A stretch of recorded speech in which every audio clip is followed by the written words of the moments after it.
Autumn, did you get a response from the Keith on the line?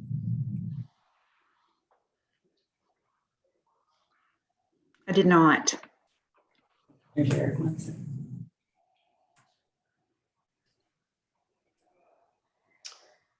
not muted. Keith, is that you? Yes, it is. Okay, good. I think we've got, I think everyone is on the call. Good. Got a minute to go and we'll start promptly at 10 o'clock. Mr. Chair, I think we're still missing Cale Turner, Jim Bob Britton, and Secretary Fetcher. Yes, we've got 7 right now, Mr. Who Chair. said that? I thought you said we had them all. Hold on just a minute. I don't think Jim Bob is on the board anymore. Brent Morgan took his place and he is on here. But we still are missing Cale Turner and Auditor Lee I don't see her on here yet. Hey, Autumn, He is Kel with Turner. us. I can't hear Autumn. I'm at the treasurer's office. Kel Turner. I see you now. Thank you. I just see Secretary Fetcher joining, so we're good there. We have everybody. They know Auditor Lee's here. Is she? Okay. All right. Or Mike. So let's go ahead.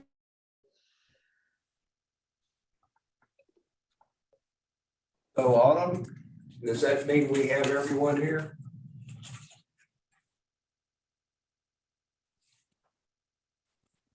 I believe we do. I believe we're good. Wonderful. Good morning. Good morning to everyone. Members of the Board of Finance, guests, and the members of the press. I see a quorum, so I hereby call the meeting of the State Board of Finance to order. The first item is the adoption of the minutes of the August 15th, 2021 meeting. Minutes were distributed to you via email. Does anyone have any corrections or additions to those minutes? Hearing none, do I have a motion for the adoption? Motion. I have a motion, and do I have a second? Second. Thank you. All those in favor say aye. Aye. Any Aye. opposed? Any opposed? Thank you.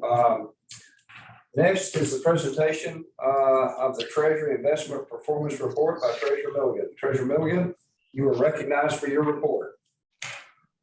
Good morning, Mr. Chairman and the board. I want to thank you for all joining us this morning.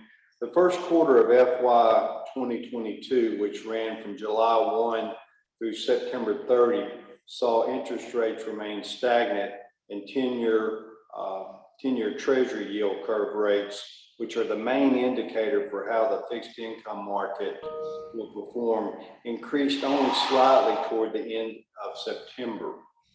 Yet despite conditions in the fixed income market remaining sluggish, most of the quarter, our portfolio saw a nice rebound in comparison to last year during this same period. And I'm very pleased with the earnings my investment team was able to produce. Our total revenue for the first quarter was $13.18 million. And as you can see from the chart, that's almost double what it was this time last year. My team continues to diversify our investments, making calculated, well-planned decisions to ensure stability in our portfolio. In doing so, we've been able to produce small, steady gains over the course of the last fiscal year. Their diligent work in analyzing the fixed income market daily, making very good calls to better the portfolio, contributed significantly to our total returns in the first quarter. Our long-term portfolio earned $12.5 million during the first quarter, compared to $5.75 million for the same quarter a year ago. In comparing this portion of our portfolio over the past year, we continue to see slight improvements each quarter. That's due to our persistence in finding small yet significant pockets in the market that make sense for us to invest in while still maintaining a conservative investment structure. We remain very focused on quality purchases in order to create stable, positive growth as the opportunities arise. Our short-term portfolio, which consists of demand and money market accounts, as well as commercial paper, earned roughly $615,000 during the first quarter, compared to about $1 million during the same quarter last year. This portion of our portfolio continues to be affected by low interest rates, which has made it a struggle to produce strong yields. We expect this to continue for the remainder of the fiscal year. This next slide is a brief snapshot of our portfolio allocation as of September 30, 2021, the end of the first quarter. You'll see that the percentages of our portfolio are broken down by the various investment categories that we participate in. Following that is the chart that shows the historical earnings of the state treasury going back to 2010. The total amount we've earned for the state during my administration is now over $442 million. In conclusion, while the fixed income market seems to be responding favorably to the news of the Fed tapering their bond buying program, excuse me, there are a couple of things we're watching. One is how much they will taper and the timeline, which is likely going to be sooner than the Fed originally expected. The quicker tapering could allow us more opportunities in the fixed income market to increase both our holdings and our earnings. We're also watching other variables that might affect our decisions, including inflation. We've already seen consumer prices rise more than 5% in the past year alone due to disruptions in the supply chain and worker shortages because of COVID. How much more inflation and how long does it last could influence how we position in the portfolio in the long term. While the Fed maintains that the inflation rates we're seeing are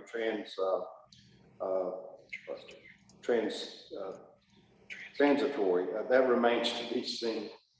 We'll continue to monitor the market and closely respond with calculated, carefully planned decisions in order to protect the integrity of the portfolio while earning the state as much as we can and are able. I know I've said it before, but my investment team's done a remarkable job navigating our portfolio through this pandemic, and I'm very proud of the work we've accomplished. Mr. Chairman. Thank you, Treasurer Billigan. Appreciate your report. Does anyone have any questions? Hearing none, I would entertain a motion for the acceptance of Treasurer Billigan's report. So moved. May I have a second, please? I'll second. Second. Thank you. All those in favor say aye. Aye. Aye. Any opposed? Okay, thank you. The next item on the agenda are the quarterly reports for the third quarter of fiscal year 2022. As chairman of the Board of State Finance, I make a motion to the board that no funds are available for deposit into the State Board of Finance Certificate of Deposit Program. May I have a second? Second. Eric Munson, second. Thank you, Eric. All those in favor say aye. Aye. Aye. Any opposed? Thank you. As chairman of the State Board of Finance, I make a motion to the board to direct the treasurer of the state to purchase warrants for the succeeding quarter, that's January the 1st of 2022 through March the 31st of 2022, pursuant to Act 1088 of 2013, and to keep reasonable amounts in demand deposit accounts and money markets during the next quarter for the transaction of the day-to-day activities. May I have a second, please? Second. Thank you. All those in favor say aye. Aye. Aye. Aye. All those Aye. opposed? Any opposed? Okay, thank you. The next item is the total return and benchmark discussion, and that will be led by Grant Wallace, the Chief Deputy of the Treasurer. Grant, you have the floor. Thank you, Mr. Chairman. So last meeting, we introduced and kind of followed up on the consultant's recommendation to look at a total return and benchmark for the treasurer's portfolio and performance. As our office dug into that deeper and started preparing options for this board to consider and look at, we ran into more complexities than I think were originally anticipated. But that's all, that's not such a bad thing. Iron does sharpen iron. That resulted in us kind of reviewing other states, reaching out through the National Association of State Treasurers and discussing ways that they measure their portfolio performance and how they set quote unquote benchmarks for their portfolios. The issue that we run into, as many other states do, is the distribution aspect to our office's function. All of you should, or hopefully are aware that the process that we have is of the earnings that we get each month, portions of those are redistributed back to agencies based upon the rate of return that we earned during that preceding month. So in light of that, and in looking and analyzing a total return, that's where you kind of get into a rub, because total return recognizes unrealized gains and losses, as opposed to what did occur in the month's activities. That would throw off the distribution process when you have those two factors added in. A better method that we are looking at really comes down to looking at a booked rate of return and judging our performance based off of a target that is set by this board in order to achieve that booked rate of return or a performance for the succeeding quarter. Additionally, from that, looking at the benchmark and getting into that conversation a little bit, the same issues are kind of at hand in that the state's portfolio is very managed by state law. So it's very conservative, very carved out, and doesn't necessarily match up to real world investing or private sector benchmarking. So when you go out and you say, okay, let's look at the Bloomberg government index for the 5-year and in, there are a lot of components that are made up in that benchmark that we are not allowed to invest in. So you're not getting an apples to apples comparison, which then would either give us an advantage if we were to pick something that was even more conservative than what we do, or a disadvantage if we were to include things that we were not allowed to invest in. But at this time, I'm going to pause and I'm going to allow Stephen Kilgore, our Director of Investment Accounting, to discuss the total return. And you should have that PowerPoint in your presentation. And then I'll also let Robert Romanek, one of our senior investment managers, kind of discuss benchmarking. So gentlemen, if you want to take it from here. Yes, sir. So you should have an outline of some of the, it's kind of like an illustration and an example of some calculations that how you would come up with a total return result. And as Grant said, the URLR panel recently reviewed a lot of the treasurer's investment policies and procedures, and they recommended a total return that be included in our measurement of investment results. So we've begun to make use of this in an internal assessment of investment trends and opportunities. The total return, as you can see on that slide, includes in orange unrealized capital gains and losses. That is the estimated price change in securities before they're sold, and not only realized capital gains and losses, which is the impact that occurs when a bond is sold before maturity. So you've got investment income, you've got amortization, and this is what we looked at in dollar terms, looking at, I think, the month of September of 2021, and looking at some numbers for agency bonds. This is federal agency bonds, and how you would run through that calculation looking at what the amounts of investment income, amortization, what the unrealized capital gains and losses might be for a month. And you come up with a total gain or loss and divide that by the average balance.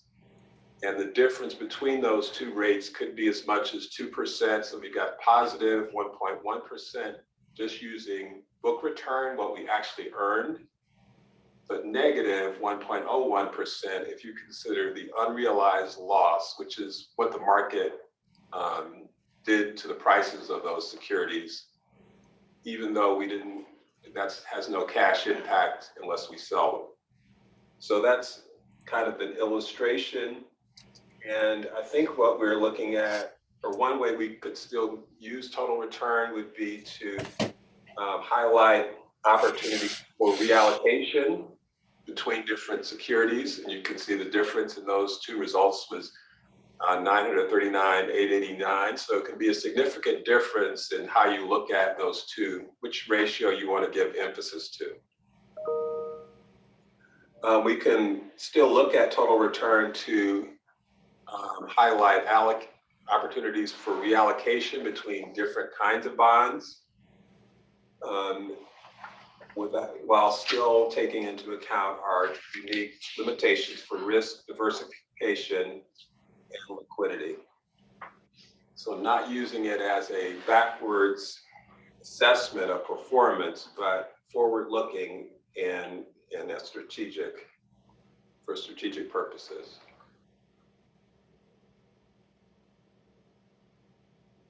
Great, thank you, Stephen. Robert, do you want to kind of shift over into benchmarking from there, please? Sure. Thanks, Grant. So what Grant said is very accurate. The investing priorities of the Arkansas State Treasury are distinct and relatively unique due to the mandates of state law and policy. Our portfolio, I would say, have two significant aspects which make it difficult for us to use this total return framework for performance measurement. One is our significant liquidity requirements, giving us a natural barbell in the portfolio that would create a volatility in the portfolio month to month that you would put us at a mismatch to almost any index we could select, which we'd like to avoid. And also our buy and hold strategy versus a buy and sell strategy. You'd want to be able to be very quick to come in and out, or to better match the changing maturity distribution of an index. And we're unable to do that, again, creating significant volatility in performance measurement on a month-to-month basis. So our recommendation would be to establish this total rate book return valuation, which we feel will be a very smooth calculation and will be able to manage more meaningful against versus this total return strategy. Okay, thank you. So with that, Mr. Chairman, we'd be glad to answer any questions, but again, do want to highlight that we're not pivoting away from these two aspects, but we will keep them more as internal tools for that would drive analysis and strategies as we manage the portfolio day in, day out. Thank you, Grant. Are there any questions of Grant or the other two presenters? Grant, I don't hear any questions, but Mr. Chairman, I do have a question. Okay, please go ahead. Thank you, sir. So if the recommendation is to, I guess, keep both of them from an analysis standpoint, is there a way that you would continue or be able to at least report to the board on a quarterly basis the variance between what the total return is versus the book return? It's a very important tool to see what total return is. And I will say it's an industry norm. Banks are required to mark their portfolios to market on a quarterly basis. So it would be in line with what an industry requirement is, and be helpful and valuable to see what the comparison was on a quarter-to-quarter basis, in my opinion. Yeah, Commissioner, thank you very much for asking that question. That is exactly our intention, would be to, as with the other retirement systems, present that information as a, FYI on each quarterly as we move forward. Thank you, Grant.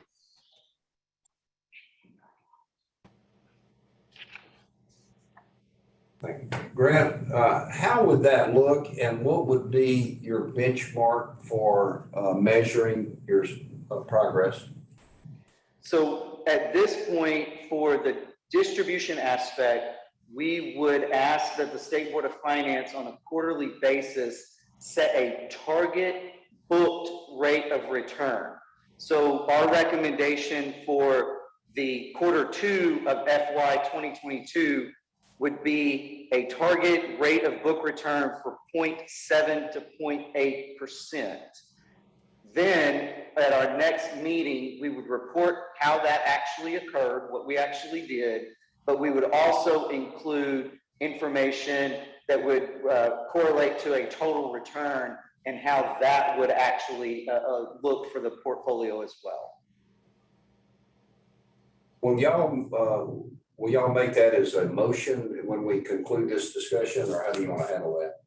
I would appreciate someone who could make a motion to make that motion for us. Okay. Any further discussion? I don't want to slow this down or stifle it. This is important. I think an important topic, and that we need to make sure that we're okay with it. Okay. Kara, have a follow-up. Yes, please. Go ahead. So Grant, in this recommendation for Q2 fiscal year 2022, can you tell us what the actual target rate of book return was for the preceding quarter as a comparison? I don't have that number right in front of me. Stephen, do you have that? So you may have it in your hand, I'm not sure, but it is we have it as 0.73% for the first quarter. That's on an annualized basis. So that's roughly multiplied by 4 what it earned each for those 3 months. So 0.73 is what we have for the first quarter. Excellent, thank you.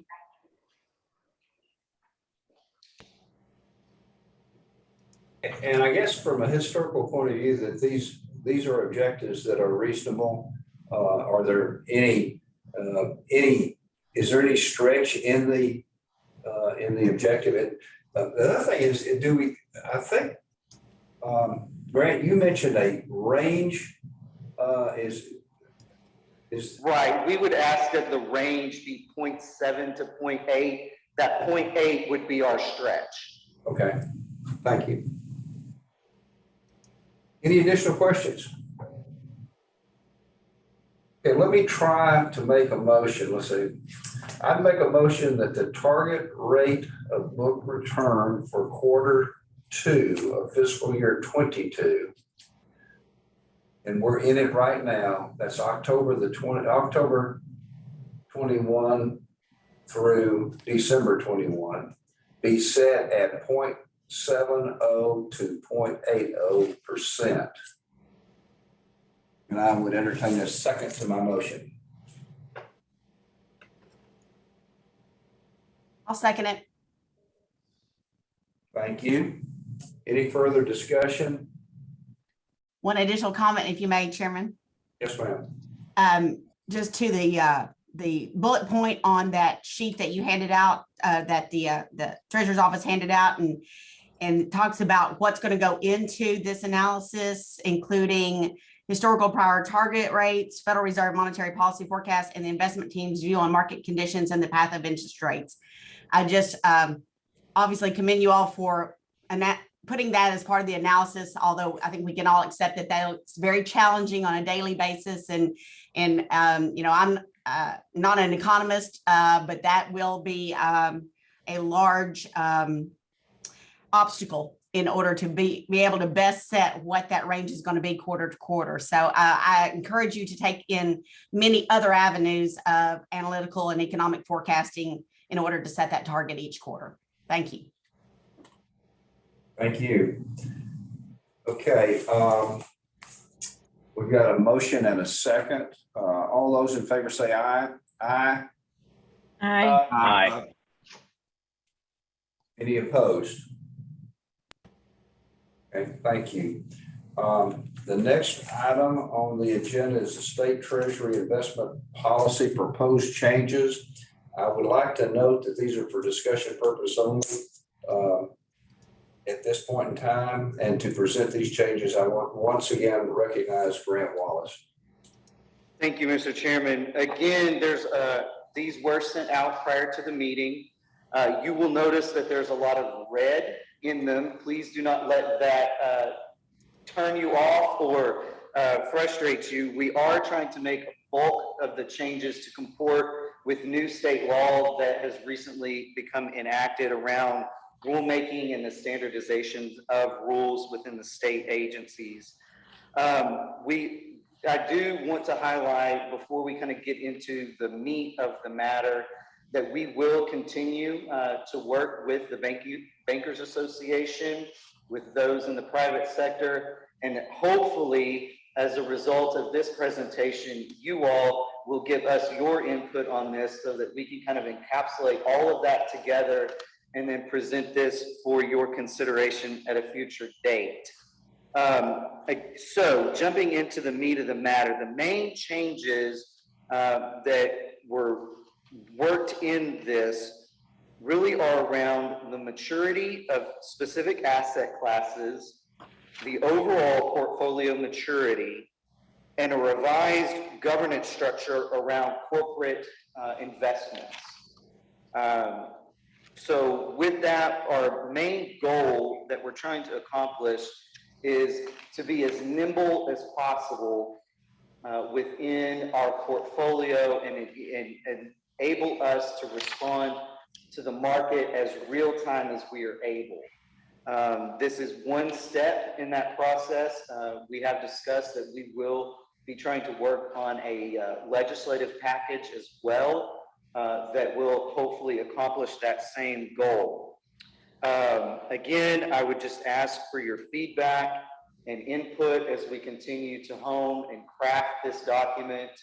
And at this point, I'll turn it over to Robert to kind of get into some of the specifics, and then we would be glad to answer any questions.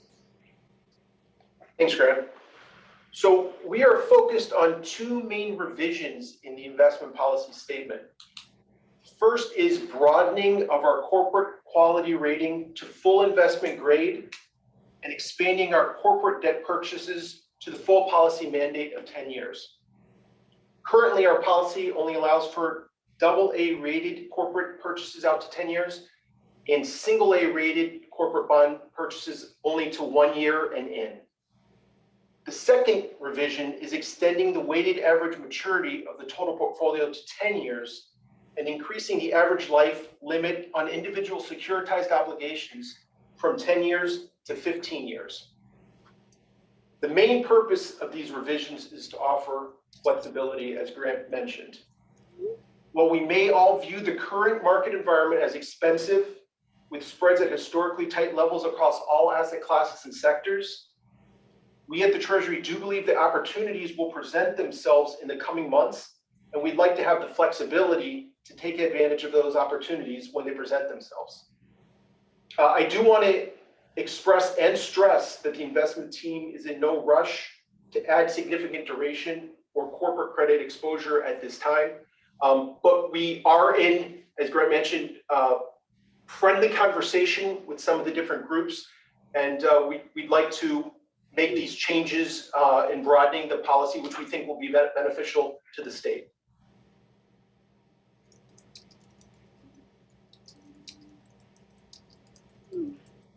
So with that, Mr. Chairman, we'd be glad to answer any initial questions, or we can allow members to kind of take this back, review it, and get back with us on a one-on-one basis with their feedback or input. Are there any questions? Grant, one question I would have is, could you give me an idea of the timeline? If you mentioned it, I didn't quite pick up on it, on when we would expect this to go to the legislature. So not to try to couch it, but I do want to try to give us as much time to get this right.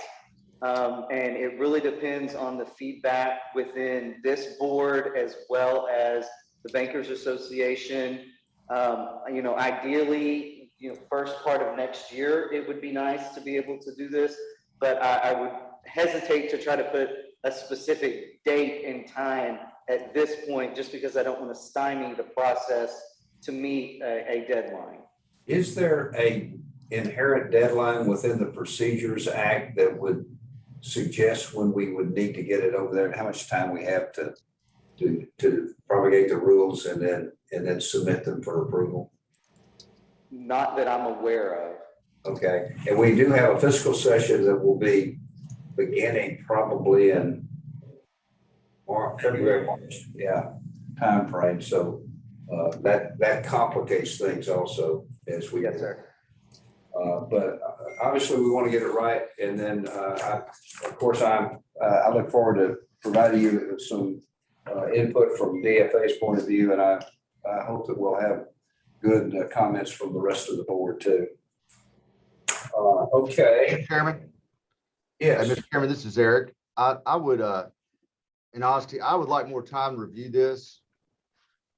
I'm ready to make any votes on this. I know we've talked about that short term, but I agree. I'd like to vet this a little bit and maybe meet with Treasurer Milligan's staff and explain this policy. And I am someone in the previous, I have sold investments to the Treasurer's office, to the state, and dealt with that. And I'd like to dive in this a little bit more, and not here at this meeting, but I'd like to, before we vote or do anything, I would like to meet with Treasurer Milligan and his staff to kind of walk me through it.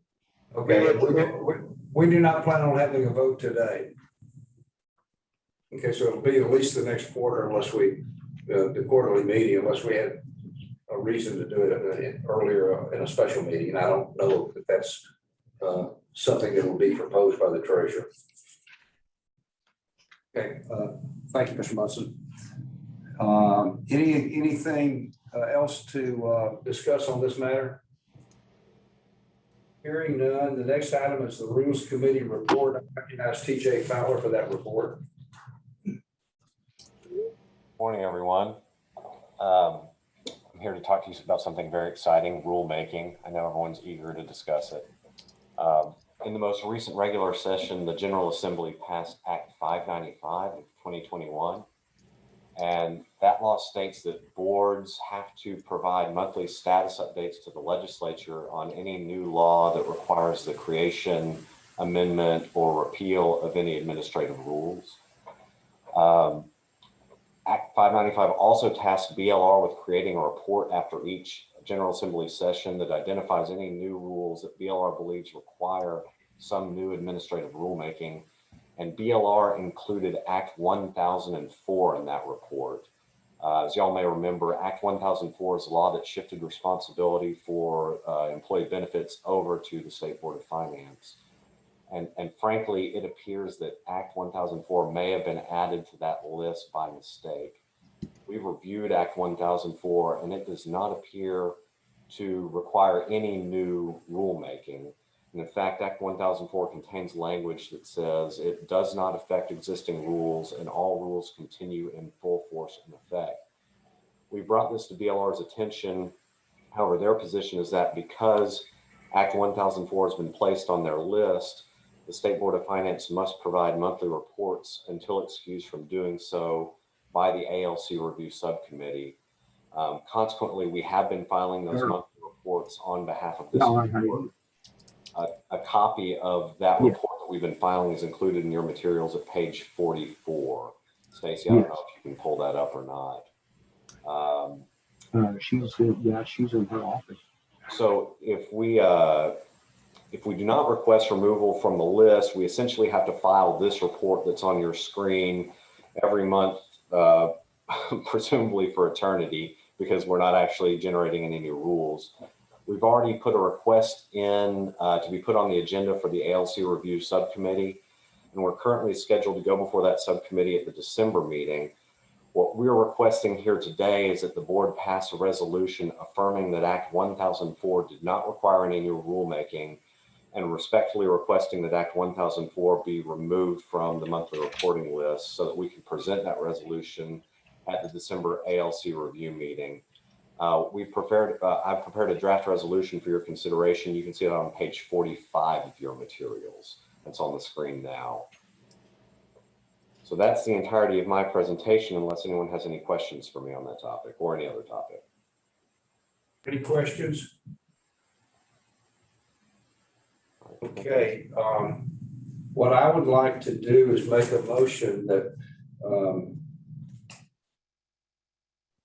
that we adopt the resolution that has been presented by Mr. Fowler. And I would make that motion and would entertain a second for that motion.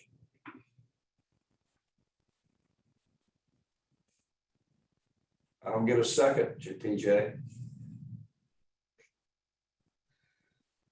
Did we not have enough time to review it, or is there is there a reason why we don't want to pursue that? I'll second. Okay, we have a second. Is there any discussion or questions? And hearing none, then I would ask for those in favor to say aye. Aye. Aye. Aye. Any opposed? I didn't hear any. Thank you.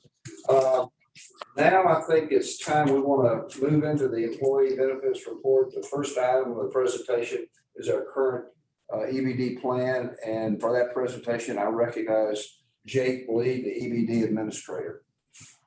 Good morning, everyone. Can you hear me okay? Okay, thank you, Mr. Chairman, and thank you to members of the board. I appreciate this opportunity to meet with y'all and to give you an update on where we're at with the Employee Benefits Division. All of you put in a lot of work and in putting together the rates and the plans that are now taking effect. I think everybody, both within TSS and the General Assembly, has been very grateful for the work that you've done and some of the decisions you've made to help us move forward. One of the things that we've been looking at is the longevity of the plans, and the decisions that we put in place earlier this year have really helped us move forward for the next couple of years. So the short-term issues have been resolved in large part thanks to the actions of the Board of Finance. Now, moving forward, long-term, one of the reasons that I wanted to meet with you all today is to give you an update on where we're at and where I think we're going to go. So the General Assembly has hired a consultant, the Siegel Group. Some of you may be monitoring and aware of what's going on with them. They've been reviewing our operations as an employee benefits division for the last several months. Last week, they issued their final report. It's in written form. It's available to any of you who'd like it. I can send you a copy. It includes a number of different recommendations, some very detailed, some maybe not so much, some very long-term, and some which we think could really help the plan out. There's three really big parts of that recommendation that I wanted you all to be aware of. One is to move all the retirees to a Medicare Advantage plan. That's something that we had talked about. I think it's the Board of Finance meetings. The recommendations from the Siegel Group would be to move those folks on an opt-out basis, meaning you would have an option not to participate, but you would have to opt out.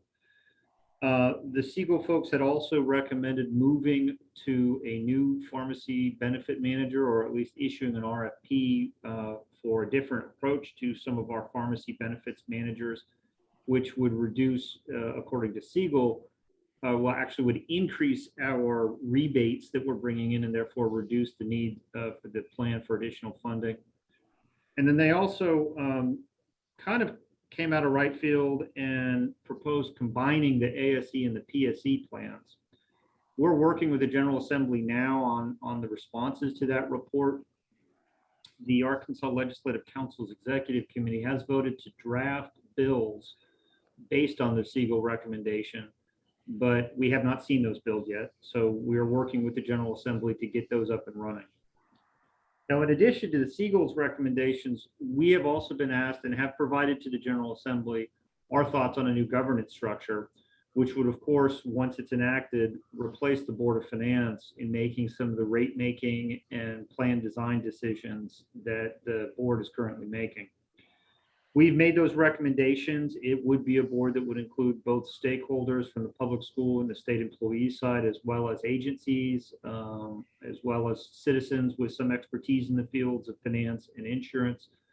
It would continue the Drug Utilization Evaluation Committee subcommittee, as well as add a new subcommittee really for finance to really help devise a strong financial plan moving forward. I think one of the things we had talked about in our board meeting, certainly it's come up before the General Assembly, is the need for some stronger financial planning, some strategic decision-making that will look at providing a stable source of funding for the state and public school employees insurance program, not just 1 year out, but 2 or 3 or 4 years out. So those recommendations have been sent over to the General Assembly. And like I said, we're working with them right now to really iron all that out. In fact, on Thursday, there will be a meeting of the executive committee to go over the Siegel report. I can make sure that all of you have the details on that. It will be live streamed if anybody wants to watch that or be involved virtually. But that is ongoing. Where we go from here is going to be a question really for, I think, the governor and the General Assembly to decide. We've got legislation that's being drafted. Like I said, we haven't seen those bills, but whenever they are filed, we'll have to find a time to consider them, either in a special legislative session to be called at a date that's not yet been determined, maybe perhaps considered during the fiscal session coming up here in February, or if not, then to be considered coming up in our 23 legislative session, which is, of course, well over a year out. So that's kind of where we're at. The good news for us is that we have some time, thanks to decisions by the board and some additional funding provided by the state, to really think things through and to make some decisions longer term. Though we will be making those decisions soon. And obviously any input the members of the board have on that, we are more than anxious to hear from y'all. And so with that, I'd like to open it up for questions and see if there's any more additional information I can provide. Are there any questions for Mr. Bleed? Andrea here, I do. Okay, so I'll just be honest, I'm kind of surprised with how intimately engaged the board was up to this point. And then you make a recommendation, EBD, separately from anything the board saw to the legislature. So I'm just going to lay that out there. Maybe that was intended to be that way all the time. So one of the questions I have is the recommendation EBD made to the legislature. What was the size of the board you recommended? We made that recommendation at the request of the Bureau, and of course the decisions that we brought to the Board of Finance were in compliance with the requirements established under Act 1004. Act 1004 did not give to the board the authority or the obligation to draft legislation or make any kind of recommendations on that. We really did that in response to a request from the ALC. So the number of positions, I believe it was 11, Amy, 11 positions. So that would be 4 stakeholders, 2 each from the state and the public school side, 1 active and 1 retiree. And then appointments with it would be made by the Senate President Pro Tem, as well as the Speaker of the House, and then a number of secretaries or their designees, so that we would have a strong showing among Department of Education, Finance and Administration, TSS, and some of the other agencies. What do you see the timing, if you're reading tea leaves, for the Board of Finance to no longer be involved in this? For a new political structure to be set up, in other words. Sure. So that will obviously depend on when we can adopt the legislation that we've proposed, when we can come to an agreement with the General Assembly on the makeup of that board and their responsibilities. You know, one of the big decision points that we still have to figure out is what role will the General Assembly play in making decisions regarding the board and regarding the plans. But if I had to read the tea leaves, I'd say that the fiscal session coming up here in February, either during or before or after, would be perhaps a good time to consider the bill. Is anyone drafting the bill at this point, to your knowledge? My understanding is the Bureau of Legislative Research has been asked to draft the legislation. We, when we sent our recommendation over, we drafted it, but bill drafting is kind of an art, but it's out there. My understanding is it's out there. So the consultant will present their report Thursday and then they'll be out.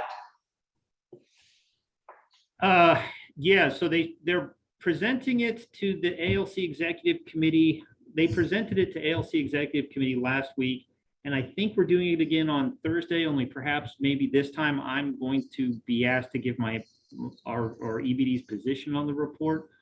As far as their role after the report, that's a great question, and I don't know the answer to it. Okay, thank you. I would like a copy of that report. Absolutely. I'll get it Thank you. over to you. Jake, this is Larry.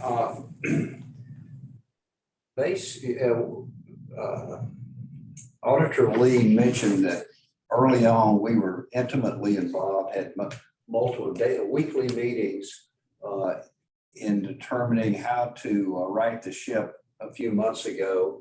And then we did that, made the recommendations, and some things changed. It seems like now the role of the State Board of Finance is apparently changing. And what do you see as our responsibility as we go into either a special session or a regular fiscal session to make amendments or changes to the plans that are before us? Well, if we are able to consider a bill and adopt it, that bill would shift responsibility for that decision-making over to the new board. And so at that time, the Board of Finance would no longer have any responsibilities or obligations to play with setting rates or approving contracts for the Employee Benefits Division. Now, obviously, that's going to be a question of when are we able to adopt that legislation and whether or not we need to make any decisions before that point regarding contracts or rates. The reality is that Act 1004, when it was adopted in the spring, really occurred at a time when we had a lot of major decisions to make. And so as a result, the amount of work that was placed before the Board of Finance was significant. The good news is that you all really helped us a tremendous amount and made some major and significant decisions to help us move forward. But once those decisions were made, there really was no more work for the Board of Finance to do. We've been able to move forward with the rate structure for 22. We just came out of the open enrollment period. We're keeping the lights on, the ship's floating down the river, whatever you want to say. But as far as the obligations the board has had, we really have not had all that much work to bring before you all. The only thing really is the approval of the Drug Utilization Evaluation Committee report, which is the only subcommittee that's currently meeting. Thank you. Are there any additional questions for Mr. Blee on this matter? Yes, Chairman, I got a question. Jake, one of the things that I read that you didn't mention is they were talking about versus having to come up with all these monies. We had talked about some type of a trigger, and I think I read where they were going to trigger it off the reserve. Can you give me some more explanation on what they were talking about as far as a minimum reserve for both accounts? Sure. Yeah. So the Siegel consultant recommendations had a percentage amount of 14%, which minus IBNR, if you remember that, is about 8% year to year.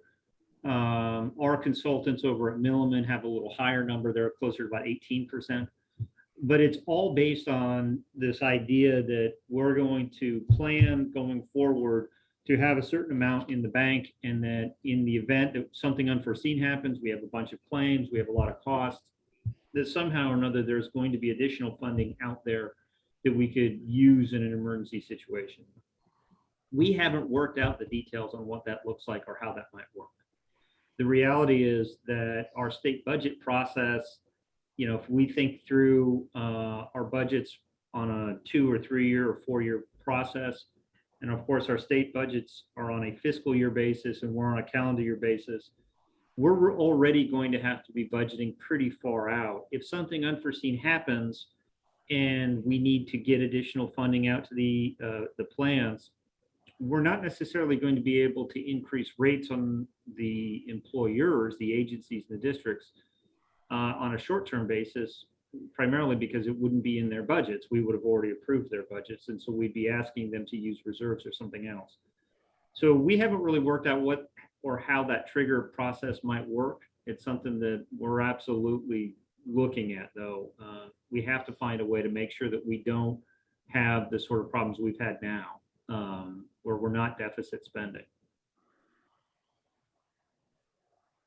Great question, though. It's definitely something we've been thinking about. Any more questions? Jake, I think I'd like to see the Siegel report too. Is there any other documents that y'all have prepared that you could share with the State Board of Finance in this area? We can send over the Siegel report. We can send over our responses to the Siegel report. And of course, if there's any other information that any of the members of the board need, we're more than happy to provide it. Could you provide those to Autumn Sampson and, Yes, and she'll be distributing to the board. Anything else? No, sir. I think I'm the next item on the agenda. Yeah, are you ready to go to the drug utilization? Yeah, if there aren't any more questions, the Drug Utilization Evaluation Committee Board met on the 13th, met on Monday, the November 8th. And Dr. Simmons, as well as Micah Bard and Jill Johnson are on the call today to answer any questions. But I think that you have a copy of the board's report and the board's actions regarding pharmacy. Just to refresh your memory, the DUEC is a subcommittee of the board, which now under Act 1004 reports to the Board of Finance. Their responsibility is to review additional or new pharmaceuticals that have come out to market. They look at the clinical trial information, and they make decisions about whether or not the evidence supports coverage of the drugs. The DUEC is run in part through the UAMS College of Pharmacy, as well as with EBRX, which is one of our vendor partners to help us manage our pharmaceutical drug program. The report that's before you, there should not be anything on there that is particularly has a major impact on the members. I think that you can see that there's a member disruption column there. Relatively few of these drugs were going to have a major impact on them. We did hear from one of the vendors of a drug, OFEV, who presented some additional information on a drug that they wanted covered dealing with pulmonary fibrosis, but we ended up as a committee still choosing not to cover that drug. So with that, Dr. Simmons, did I say everything correctly there?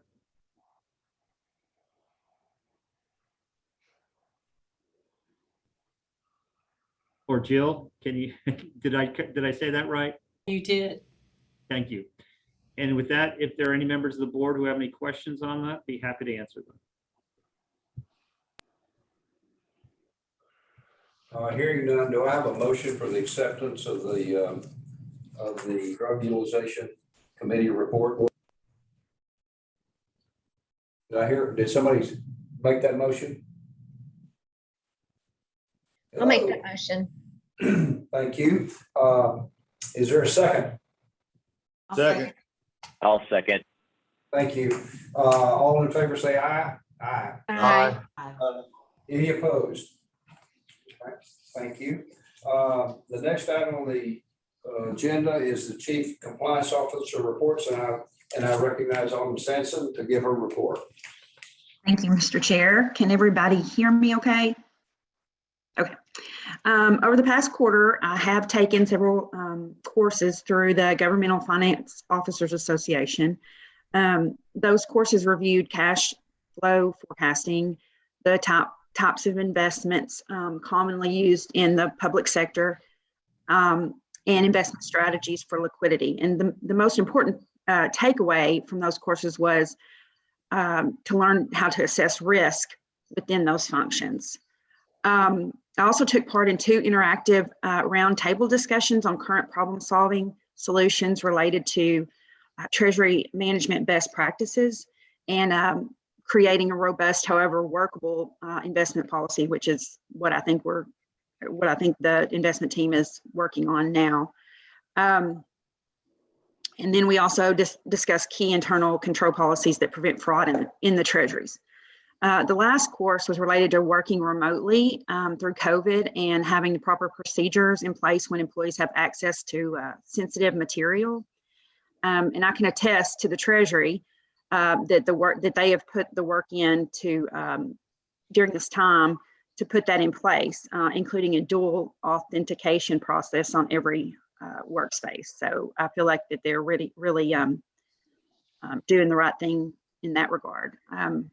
And that's really my report for this quarter. I can take any questions if you have any. Thank you, Autumn. Do we have any questions? May I have a motion for the acceptance of the Chief Compliance Officer's report, please? I'll make that motion. Thank you. A second, please. Second. Thank you. All those in favor say aye. Aye. Aye. Any opposed? Okay. Is there any other business that anyone has to come before the board today? If not, mark your calendars for February the 8th of 2022 for our next next quarterly meeting. Okay, seeing no other business to come before the State Board of Finance today, I declare the meeting adjourned. Thank you. Thank you, everyone. Thank you.